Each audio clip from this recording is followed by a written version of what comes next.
नमस्कार दोस्तों, स्वागत है आपका आज के मुख्य समाचारों में। जी हां दोस्तों, आपको यहां पर देखने को मिलेंगी आज दिन भर की तमाम बड़ी खबरें मुख्य समाचार ब्रेकिंग न्यूज अपडेट्स के रूप में। तो दोस्तों, आप सभी लोगों से रिक्वेस्ट है इस वीडियो को ज़्यादा से ज़्यादा लाइक और शेयर करें। तो दोस्तों, सीधे चलते हैं आज की पहली बड़ी खबर की ओर। ताजमहल केस में याचिका हुई खारिज। हाईकोर्ट ने याचिकाकर्ता से कहा कि पीआईएल का दुरुपयोग न करें, पहले पीएचडी करें तब कोर्ट आएं। जी हां दोस्तों, ताजमहल के तहखाने में बने 20 कमरों को खोलने की याचिका को इलाहाबाद हाईकोर्ट की लखनऊ बेंच ने खारिज कर दिया। सबसे पहले गुरुवार को 12 बजे सुनवाई शुरू हुई थी। ताजमहल विवाद को लेकर हाईकोर्ट ने सख्त रुख अपनाया है। दोस्तों, सुनवाई के दौरान कोर्ट ने याचिकाकर्ता को जमकर फटकार लगाई। जस्टिस डी के उपाध्याय ने कहा कि याचिकाकर्ता पीआईएल व्यवस्था का दुरुपयोग न करें, पहले यूनिवर्सिटी जाए, पीएचडी करे तब कोर्ट आए। कोर्ट ने कहा कि अगर कोई रिसर्च करने से रोके तब हमारे पास आना। उन्होंने कहा कि कल को आप आएंगे और कहेंगे कि आपको जजों के चैम्बर में जाना है, तो क्या हम आपको चैम्बर दिखाएंगे? इतिहास आपके मुताबिक नहीं पढ़ाया जाएगा। दोस्तों, आपकी जानकारी के लिए बता दें, ताजमहल के 20 कमरों को खोलने की याचिका पर सुनवाई करते हुए हाई कोर्ट ने याचिकाकर्ता से कहा कि आप एक समिति के माध्यम से तथ्यों की खोज की मांग कर रहे हैं। आप कौन होते हैं, यह आपका अधिकार नहीं है और न ही यह आरटीआई अधिनियम के दायरे में है। हम आपकी दलील से सहमत नहीं हैं। इसके बाद दोस्तों, अगली बड़ी खबर। योगी सरकार का बड़ा फैसला। उत्तर प्रदेश के मदरसों में राष्ट्रगान अनिवार्य। आज से पढ़ाई से पहले हर दिन होगा जनगण मन। जी हां दोस्तों, उत्तर प्रदेश के मदरसों में अब पढ़ाई से पहले राष्ट्रगान अनिवार्य कर दिया गया है। यूपी मदरसा शिक्षा बोर्ड परिषद ने इसका आदेश जारी कर दिया। यह आदेश मान्यता प्राप्त, अनुदान पाने वाले और अनुदान नहीं पाने वाले सभी मदरसों पर लागू होगा। कक्षाएं शुरू होने से पहले सुबह की प्रार्थना के समय राष्ट्रगान होगा। रमजान और ईद की छुट्टियों के बाद गुरुवार यानी कि आज से सभी मदरसे खुल चुके हैं। दोस्तों, 14 मई से मदरसों में बोर्ड परीक्षाएं शुरू हो रही है। यूपी के अल्पसंख्यक कल्याण मंत्री दानिश आजाद ने कहा कि जब मदरसा छात्र राष्ट्रगान गाएंगे तो समाज के मूल्यों को भी जानेंगे। मदरसा शिक्षा के उत्थान के लिए सरकार काम कर रही है। अब मदरसा के छात्र गणित, विज्ञान, कंप्यूटर के साथ साथ धर्म ग्रंथों का भी अध्ययन करेंगे। इसके बाद दोस्तों, अगली बड़ी खबर। श्रीलंका। रानिल विक्रमसिंघे 2020 में चुनाव हारे, पार्टी का खाता भी नहीं खुला, लेकिन अब बने देश के प्रधानमंत्री। जी हां दोस्तों, श्रीलंका के पूर्व प्रधानमंत्री रानिल विक्रमसिंघे एक बार फिर देश के प्रधानमंत्री घोषित किए गए हैं। श्रीलंका की 225 सदस्यीय संसद में पूर्व पीएम रानिल विक्रमसिंघे की यूनाइटेड नेशनल पार्टी यूएनपी की केवल एक सीट है। देश की सबसे पुरानी पार्टी यूएनपी 2020 में एक भी सीट नहीं जीत सकी थी और यूएनपी के मजबूत गढ़ रहे कोलंबो से चुनाव लड़ने वाले विक्रमसिंघे भी हार गए थे। बाद में वह कम्युनिलेटिव नेशनल वोट के आधार पर यूएनपी को आवंटित राष्ट्रीय सूची के माध्यम से संसद पहुंच सके। श्रीलंका के 4 बार प्रधानमंत्री रह चुके विक्रमसिंघे को अक्टूबर 2018 में तत्कालीन राष्ट्रपति मैत्रीपाला सिरिसेना ने प्रधानमंत्री पद से हटा दिया था। हालांकि 2 महीने बाद ही सिरिसेना ने उन्हें इस पद पर बहाल कर दिया था।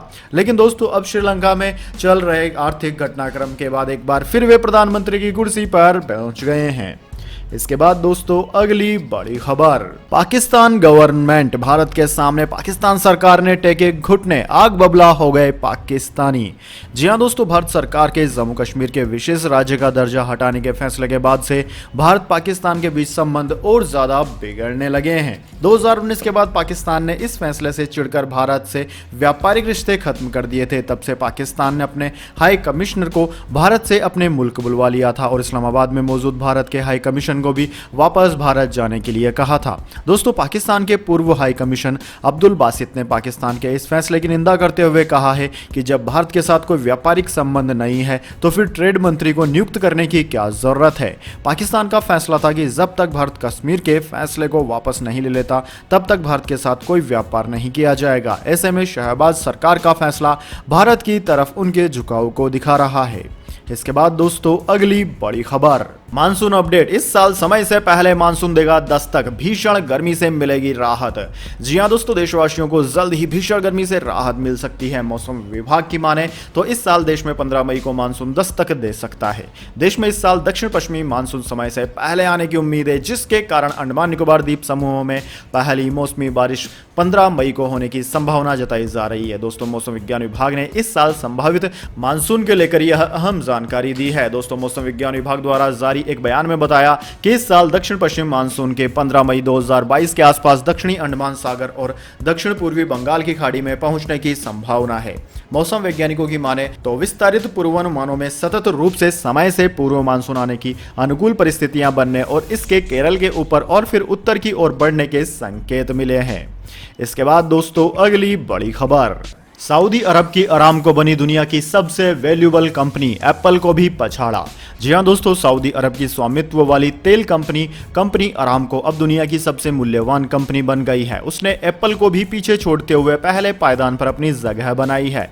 दोस्तों, इससे पहले एप्पल दुनिया की सबसे मूल्यवान कंपनी के रूप में जानी जाती थी, लेकिन सऊदी अरामको ने आखिरकार एप्पल से उसका यह खिताब छीन लिया। दोस्तों, ऐसा इसलिए हुआ क्योंकि पिछले काफी समय से दुनिया में तेल की कीमतों में बढ़ोतरी के कारण तेल क्षेत्र के शेयरों में तेजी आई और टेक इंडस्ट्री के शेयरों में गिरावट आई और इसका सीधा फायदा सऊदी अरब तेल कंपनी अरामको को मिला, जिससे बड़ी आसानी ने कामयाबी का यह ताज पहन लिया। इसके बाद दोस्तों अगली बड़ी खबर, ज्ञानव्यापी मस्जिद पर मुस्लिम पक्ष की मांग खारिज, वाराणसी कोर्ट का सर्वे कमिश्नर हटाने से इनकार, कहा 17 मई तक रिपोर्ट दे। जी हां दोस्तों, वाराणसी स्थित ज्ञानव्यापी मस्जिद के सर्वे के लिए कमिश्नर को नहीं बदला जाएगा। गुरुवार को वाराणसी लोअर कोर्ट ने यह फैसला सुनाया। अदालत ने इस मामले में 17 मई को सर्वे रिपोर्ट मांगी है, यानी कि इससे पहले सर्वे पूरा करना होगा। कोर्ट ने कहा कि सर्वे में बाधा डालने वाले लोगों पर कार्यवाही की जाएगी। कोर्ट ने सहायक कमिश्नर की भी नियुक्ति करने का निर्देश दिया है। कोर्ट ने ऑर्डर दिया है कि सुबह 8 बजे से लेकर 12 बजे तक चप्पे चप्पे का सर्वे किया जाएगा। इस दौरान कमिश्नर अजय मिश्रा के साथ साथ सहायक कमिश्नर विशाल और अजय प्रताप मौजूद रहेंगे। दोस्तों, मुस्लिम पक्ष ने इस मामले में कमिश्नर बदलने की मांग की थी। 3 दिन की सुनवाई के बाद कोर्ट ने बुधवार को इस पर फैसला सुरक्षित रख लिया था। पिछले महीने वाराणसी कोर्ट ने ज्ञानव्यापी परिसर के सर्वे को लेकर कमिश्नर नियुक्त करने का निर्देश दिया था। दोस्तों, कोर्ट ने इस मामले में वीडियोग्राफी करने का भी निर्देश दिया था। इसके बाद दोस्तों अगली बड़ी खबर, आईपीएल 2022 कार्तिक और तेवतिया के रूप में मिले तगड़े फिनिशर, पूर्व चीफ सेलेक्टर ने कहा टीम इंडिया को मिले मौका। जी हां दोस्तों, इंडियन प्रीमियर लीग यानी कि आईपीएल का प्रदर्शन टीम इंडिया में सेलेक्टर्स का एकमात्र मापदंड नहीं हो सकता, लेकिन दिनेश कार्तिक और राहुल तेवतिया ने अपनी फ्रेंचाइजी के लिए फिनिशर की भूमिका में शानदार प्रदर्शन करके T20 वर्ल्ड कप के लिए निश्चित रूप से मजबूत दावेदारी पेश की है। दोस्तों, ऑस्ट्रेलिया में अक्टूबर-नवंबर में होने वाले इस T20 वर्ल्ड कप में सिर्फ 4 महीने का समय रह गया है, लेकिन सेलेक्टर्स और टीम मैनेजमेंट को जल्द ही खिलाड़ियों के कोर ग्रुप पर फैसला करना होगा, जिसकी शुरुआत अगले महीने दक्षिण अफ्रीका के खिलाफ 5 मैचों की घरेलू T20 सीरीज से होगी। दोस्तों, फिटनेस कारणों से हार्दिक पांड्या की अनुपस्थिति में मैनेजमेंट ने पिछले साल वर्ल्ड कप के बाद मध्यम क्रम में दीपक हुड्डा और वेंकटेश अय्यर को आजमाया। यह हालांकि उम्मीदों पर खरा नहीं उतर सके। हार्दिक ने आईपीएल में वापसी करते हुए अच्छा प्रदर्शन किया है और खुद की भी दावेदारी पेश कर दी है। हालांकि हुड्डा और हार्दिक बल्लेबाजी क्रम में ऊपर खेल रहे हैं, लेकिन नेशनल टीम में उनके निचले क्रम में खेलने की उम्मीद है। वेंकटेश का आईपीएल में दूसरा साल मुश्किल रहा और वह फिनिशर दावेदारी के क्रम में काफी पीछे खिसक गए हैं। ऐसे में दोस्तों दिनेश कार्तिक और तेवतिया फिनिशर की भूमिका में फेवरेट खिलाड़ी हो सकते हैं। दोस्तों, कार्तिक और तेवतिया इस आईपीएल सीजन में कमाल का प्रदर्शन कर रहे हैं। हार्दिक ने भी अच्छी वापसी की है। वर्ल्ड कप में अब भी कुछ समय बचा है, लेकिन कार्तिक और तेवतिया को मौका दिया जाना चाहिए, ऐसा वेंकटेश प्रसाद ने कहा है। इसके बाद दोस्तों अगली बड़ी खबर, गोल्ड सिल्वर प्राइस टुडे, महंगा हो गया सोना, चांदी में भी आई गिरावट। दोस्तों, वैश्विक संकेतों से प्रभावित होकर गुरुवार को भारत में सोने की कीमत में मामूली तेजी आई। मल्टी कमोडिटी एक्सचेंज में सोना जून वायदा 75 रुपए यानी कि 0.15% की तेजी के साथ 50,880 रुपए प्रति 10 ग्राम पर चल रहा था। वहीं दोस्तों चांदी की बात की जाए तो चांदी जुलाई वायदा 202 रुपए यानी कि 0.33% की गिरावट के साथ 60,550 रुपए प्रति किलोग्राम पर कारोबार कर रही थी। वहीं दोस्तों अंतर्राष्ट्रीय बाजार में सोना $1854 प्रति औंस जबकि चांदी $21.58 प्रति औंस पर कारोबार कर रही थी। इसके बाद दोस्तों अगली बड़ी खबर, शेयर मार्केट टुडे, निवेशकों के डूबे पैसे, सेंसेक्स 1100 पॉइंट से भी ज्यादा फिसला, निफ्टी में भी आई बड़ी गिरावट है। जी हां दोस्तों, शेयर बाजार में गिरावट थमने का नाम नहीं ले रही है। गुरुवार को भी बॉम्बे स्टॉक एक्सचेंज के प्रमुख इंडेक्स सेंसेक्स और नेशनल स्टॉक एक्सचेंज NSE के निफ्टी में भी भारी गिरावट दर्ज की गई। दिन भर की उथल पुथल के बाद हफ्ते के चौथे कारोबारी दिन सेंसेक्स 1158.8 अंक यानी कि 2.14% गिरकर 52,930 पर बंद हुआ और निफ्टी 294 25 अंक यानी कि 1.82% नीचे आकर 15,852 पर बंद हुआ। दरअसल दोस्तों बाजार में गिरावट कमजोर ग्लोबल संकेतों की वजह से आ रही है। न केवल भारत बल्कि दूसरे देशों के बाजारों में भी बिकवाली हो रही है। यूक्रेन नाटो में शामिल होना चाहता है लेकिन रूस को यह मंजूर नहीं है। इसलिए इस साल 24 फरवरी को रूस ने यूक्रेन पर हमला किया था। इससे दुनिया भर के बाजारों पर असर पड़ रहा है। इस संकट की वजह से दुनिया भर में महंगाई बढ़ गई। कच्चे तेल की कीमत में भी काफी इजाफा हुआ है। खाने के प्रोडक्ट्स भी महंगे हो गए हैं। ऐसे में बाजार में गिरावट देखी जा रही है। इसके बाद दोस्तों अगली बड़ी खबर, अमेरिका में कोरोना से मरने वालों की संख्या 10 लाख के पार। राष्ट्रपति बाइडेन ने कर दिया अलर्ट।